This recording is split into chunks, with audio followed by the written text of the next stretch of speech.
right, good morning, good afternoon, and good evening, and welcome back to another episode of the ITProTV podcast. I'm your host, Don Pezet, here today in studio with me, Mr. Daniel Lowrie. Daniel, thank you for joining me. Not a problem. Always a pleasure to come into the podcast. They're typically quite a bit of fun. Yeah, well, we'll see where this one goes, but we are back for our well, this will be the first of what we're going to start doing on Thursdays. It'll be our What's Happening podcast. What's happening? Yeah, to quote the show.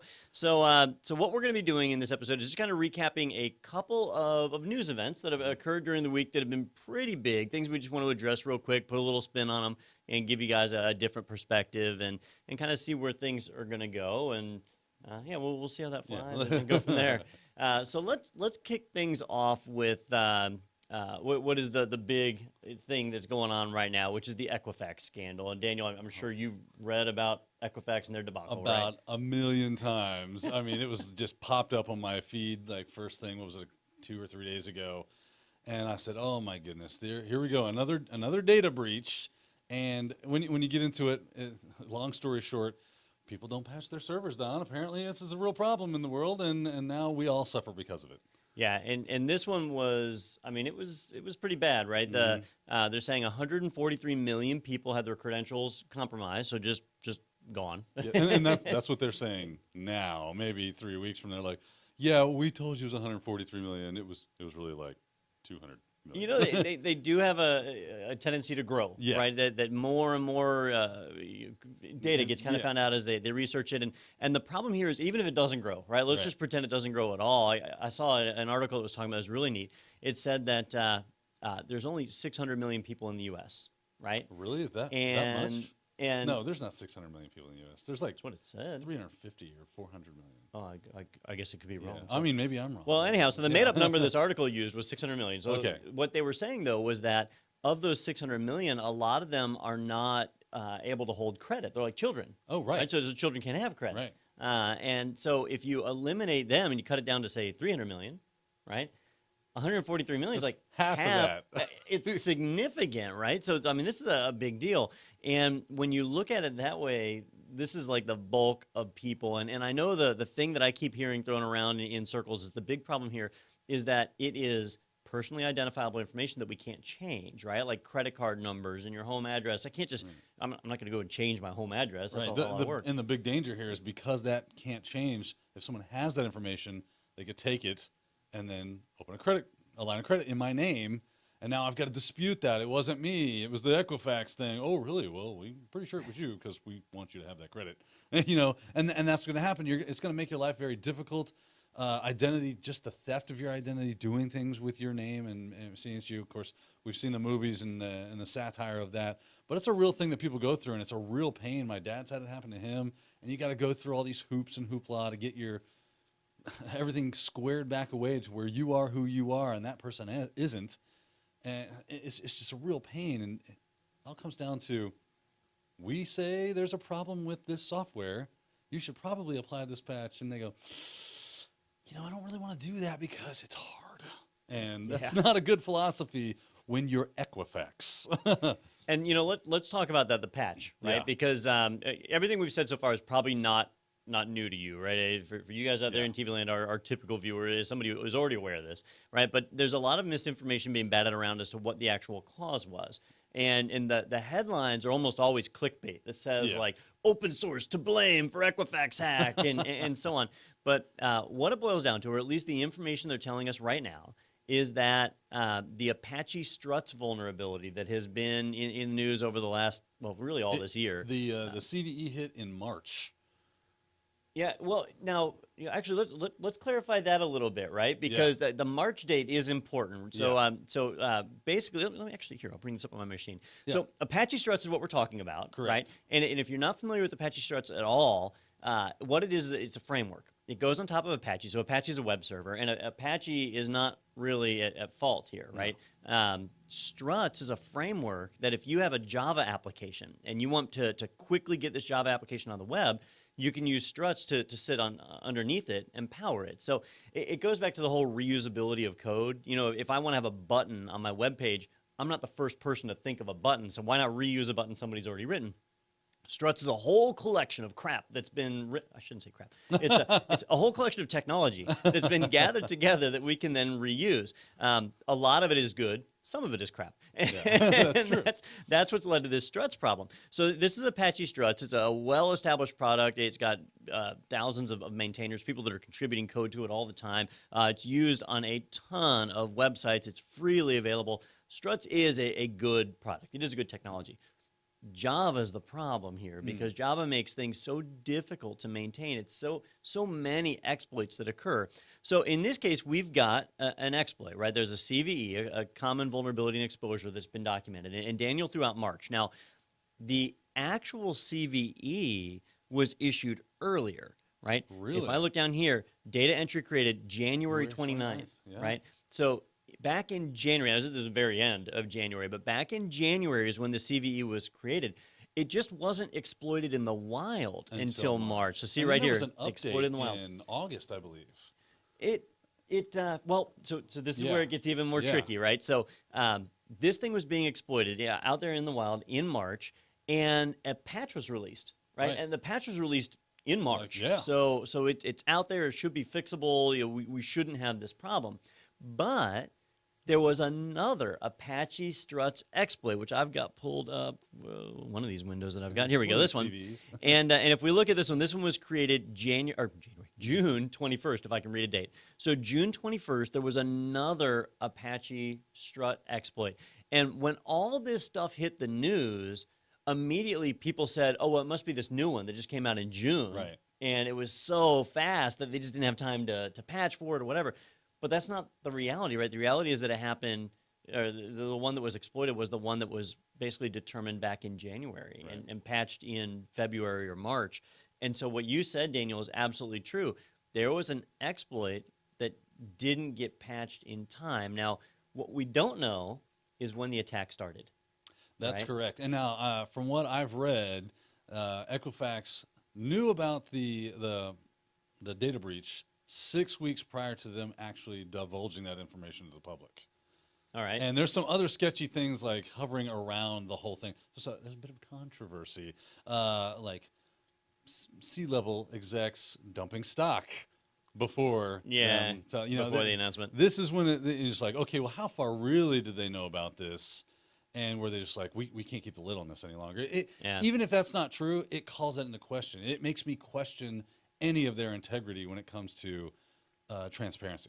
Well, I'm going to put a spin on this one, Daniel. Let's see if we can't look at this. So 6 weeks is the number being bandied around it. And remember, all this, we don't have insider information, so this could all be wrong, right? But they're saying it was 6 weeks that they knew about it before they divulged. So we're in September. So if we go back 6 weeks, right, now we're back at the beginning of August. Correct. And that's when they found that they were compromised. Correct. Potentially, they could have been compromised way before, right? So let's just come up with a scenario here where this doesn't all suck. So let's say that they were broken into in January. Right. And just didn't notice it, right?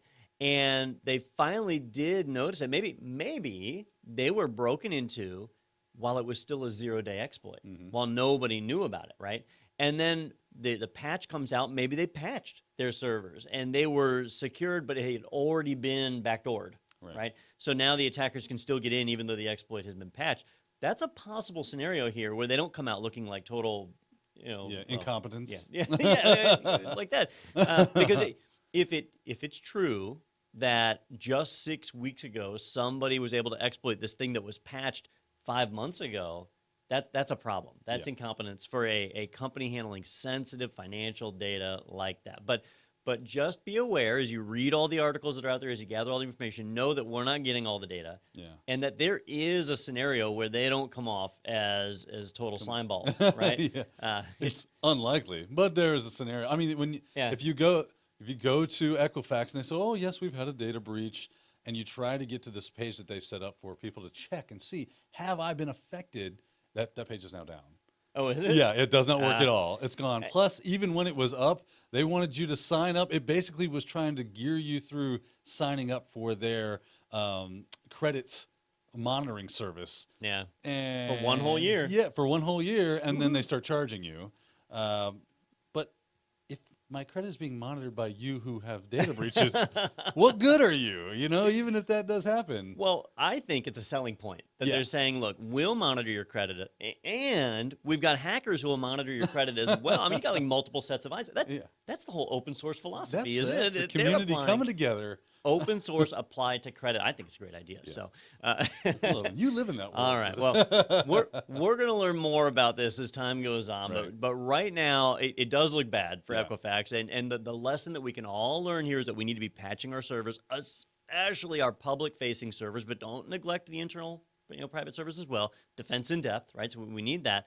The other thing is know that there is possibly more information that can make them not look like slime balls.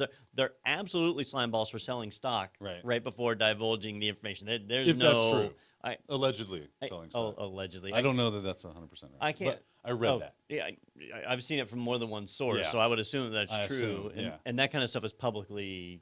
Yeah, you docked, could go out and just Google that up. Yeah, so that's bad. And, Yeah. and if you know your stock's about to take a hit and you turn around and sell something really quick, that's insider information, isn't it? Yeah, you would think that the SEC Oh yeah, would securities. come on. Hello. We'll see where that Yeah. goes. But that's just 3 employees, right? Right. And obviously this is a problem that stems a little bit bigger than that. So we'll see how it goes, but just reserve your judgment for right now on whether Equifax is a bunch of slime balls.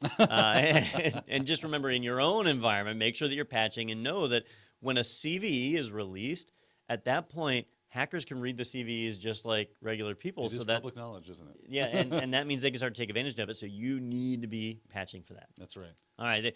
The other story that I wanted to touch on here was an interesting one because people were freaking out over something, and I freaked out a different way than everybody else. I wanted to talk about it. You're a weird freak, Don. I know. I have my moments.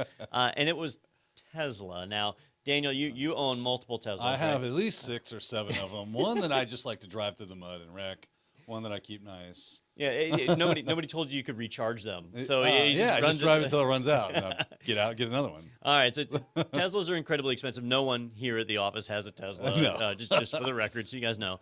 But one of the amazing parts, I think, about the vehicle is that it's got a very powerful computer that is software upgradable, that can be managed remotely. And I know some people are a little bit hesitant on that, right? The idea that some other company could reach out and remotely shut my car down, that's not too cool. And Don, do I own my car at that point in time? If they're able to do things to something I paid for, do I own it? Or am I just licensing it from them? And, in the car world, this is the first time we've really had to worry about this, but in other areas, like with cell phones, are you allowed to root your phone? They had to get the patent office or somebody to create this right to jailbreak and stuff for phones. So is it the same in the world of cars? So what brought attention to this week was Hurricane Irma. So we were affected by the hurricane. And we survived. We made it. So with Tesla, they saw that people were evacuating from South Florida. And if you're in an electric vehicle and you're trying to evacuate, you need to get as many miles as you can because you don't know when you're going to be able to get to a charger. If you do, you don't know. Is there power? Is there going to be a giant line for people waiting to charge their EVs? And you got to evacuate. So turns out that Tesla artificially caps the battery charge on their vehicles to about 85%. So when you buy a Tesla, you pay for a certain battery size. It could actually go more. They cap it. And so what I think was a good move, definitely a good gesture on their part, is they reached out to vehicles in South Florida and they uncapped the battery. And they said, hey, let's let them go all the way up to 100%. And now they can go a little bit further during evacuation. I think it's a good gesture. Right? I think it was a brilliant move. It was very good from Tesla as a good faith sign of people that have purchased their vehicle and they're trying to get out of somewhere that was very potentially life-threatening, and we want to get you as far away from that storm as possible. But then it starts calling into question the whole, well, if my car is remotely controllable, what happens if I update my car and it freaks out on me or something? Yeah. Well, I think a lot of people started freaking out saying that we're going to end up in this world where buying a car is like buying a Cisco router. Oh, right. Where the Cisco router is one piece of hardware, but depending on the software license you pay, you may get more features. So in theory, Daniel, you and I could go down to the Tesla lot today and we could buy the exact identical hardware. We could leave that lot with the same hardware. Right. But if I pay $15,000 more, my car does so much other stuff, and they already do that with like the ludicrous mode or whatever. Yes, they do. Yeah. So and I think it costs $10,000. It goes plaid though. It goes to plaid. So people started freaking out over that. Like, we don't want to end up in this giant licensing model where we don't own our cars. Right. I didn't care about that. I was like, whatever. They manage it, fine. If there's a problem, I know who to point my finger at, and there you go. But what bothered me was something a little bit different. Right now, if I don't like the way my cell phone works, what can I do about it? You go get a different one. I can go and get a different one, right? Yeah. A cell phone is cheap. Yeah. Well, let's clarify, Cheap-ish. right? It's cheap-ish. And so it's not going to kill me if I end up losing Right. a $600 phone, and I can go and get another one, Yeah, right? I was talking about Boost Mobile, dude. Even cheaper, you get a burner, $50, you're done. Yeah, it's good. So that's not such a big deal. But a car, it is a big deal, right? Especially a $125,000 car. That's a lot of money. So if you don't like what Tesla's doing, you can't just go and swap out cars right away, especially if you're on a lease or something. So that's one problem. But the other problem was, if I don't like what my phone is doing, I could always flash it, couldn't I? I could Sure. root my phone. If it's an Android phone, I could root it or flash a custom firmware on there. You know, I've got the hardware. Apple, not so much. They don't let you really do that. But on the Android world, you usually can. I can mess around with it. You can do the same thing with routers, right? If I get a Linksys WRT 54G, right, the most hackable router on the planet, Mother of all routers. we could take that and put a custom firmware. I could put DDWRT. What was it or one, Tomato or whatever? Tomato, very, very popular, right? So you throw that on there, you do whatever you want. You can boost the antennas and get the FCC mad at you. So you can do that. Give yourself some form of melanoma. Yeah. And if I do it and I mess it up, who does that hurt, Daniel? That hurts you. Just That's me. it, just you. I might burn out my router. I got to Right. go and get another one. I burn out my phone. I got to get a new one. Right. But where this freaked me out is, let's say that somebody gets a car and they say, Okay. I know that if I hack this car, I can make it go faster. If I hack this car, I can get more battery life out of it. Okay, and so they start hacking it. They start Right. messing around with it. Now, what do I care? It's their money. If they want to void their warranty, it's their own problem. Go crazy.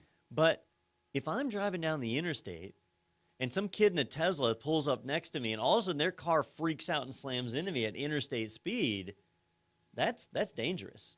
Right? Just a little bit. I mean, the same thing is going for autonomous cars as well, right? Because I'm not technically driving the car. So if the car does something strange, they upload code or whatever it is to it to make it run, and does something weird and causes an accident, am I, as the insured, covered? Or is it my fault, or is it the car's fault? If it's a Google car, is it Google's fault?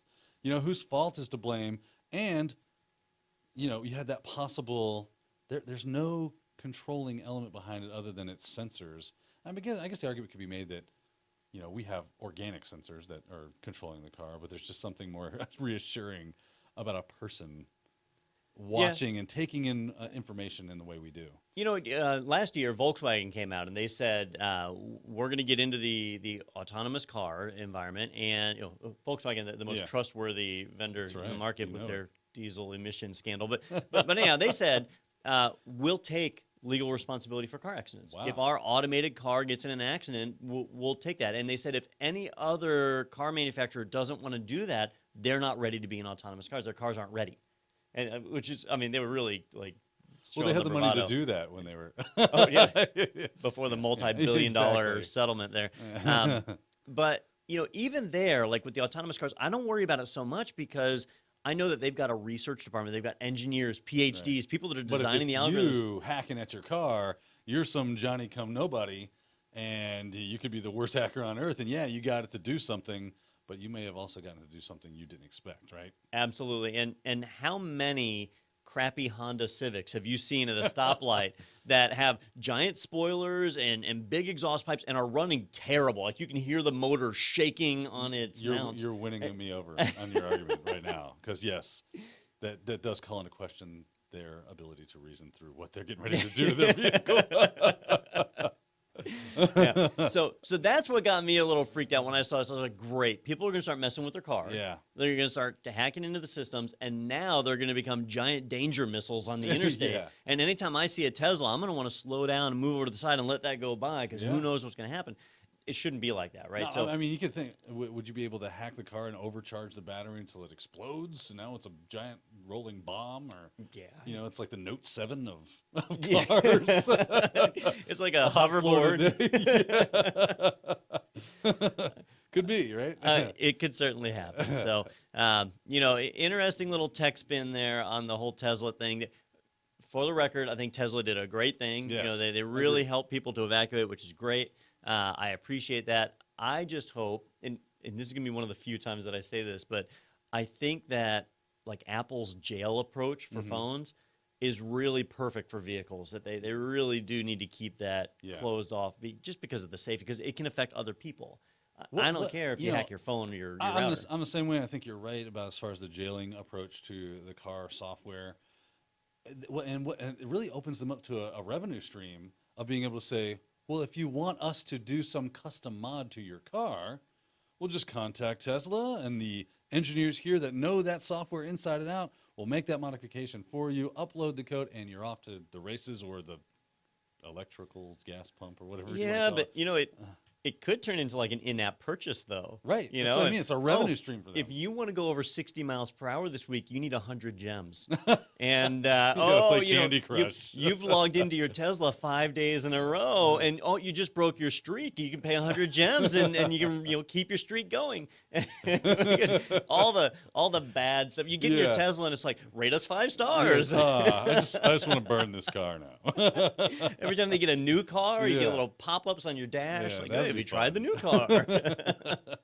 All right. You have updates waiting. Sadly, that could be our future. It probably is, to be honest with you. I guess they kind of do that with the Amazon Kindle, right? When you buy a Kindle, you can get the ad-supported version. So could I get the ad-supported Tesla, please? It's only $80,000 instead of $125. That's right, but it's got in-app purchases and. Hey, you know what? Maybe I need this, cloud aggregation. and then one day Tesla says, you know what? We're going to go 64-bit. So all the 32-bit Teslas, they're gone. They're gone. They're not supported any longer. All right. So obviously there can be a wicked side to this story, but I think. I think it's just something interesting, something to watch. I think there is danger there from numerous angles, so definitely something to watch. All right, well, I think that's a pretty good wrap-up for us for some of the neat things that have been going on in our world this week. Be sure to stay tuned. We've got other episodes, ITProTV podcast coming down the line. Like I said, we want to start doing these little newsy-type ones as well as our normal interview-type segments as we move forward. So if you have any ideas for the show, be sure to reach out to us. Let us know. Go to itpro.tv. You can always post comments there. We've got a little chat window. You can talk to our support team. Give us some ideas, and we'd love to hear from you. So definitely check that out. As well as our social media presence. We are social people, so you can always reach out. Daniel, you are at Daniel_ITProTV. Yep, on Twitter, and I am just I'm just at Don Pezet. I'm not creative. So you can always reach out to us that way, but the site is probably the best way to go. I would say so, yeah.